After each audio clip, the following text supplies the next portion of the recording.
Assalamualaikum everyone, it's me Tariqul Islam Sir. Welcome back to Tariqul's English Hut. So right now I wanna try to share with you structure. Structure is more important, essential for our life, and that's why I would like to share with you structure. And I think you know that speaking English is very important for our life and job sector. If you want to, if you will get any job, if you want to try to get any job, you can must be learn English. Okay, so structure is essential. Structure is very effective speaking level and making sentences. So do you know today I want to share with you should. Do you know should means uchic, like subject plus should plus verb one. Do you know what is the meaning of verb one? Verb one means base form of verb, like go, eat, and then play, this type of.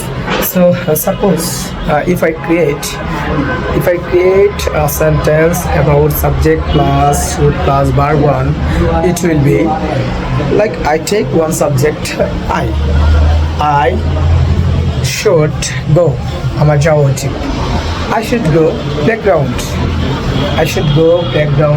and I think my friends, they are waiting for me, so as soon as possible I should go. This type of in the way you can make video, you can make sentences. So another one is should be plus noun by adjective, like you will try to you went to teacher, you went to doctor, so what should you do?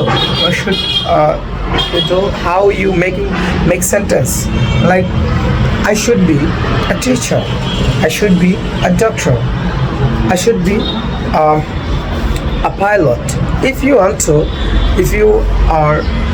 take like we, not a we, they, you, actually first person plural number, like we, they, you. Like if I take one first person plural number, like they. So if I create one sentences, they should be teacher. It's a wrong sentence. They should be teachers. If you take first person plural number, you have should be, after should be, you have to use as by yes with noun. Okay, so I think you are understood, you got the point. So that's about the video. Assalamualaikum.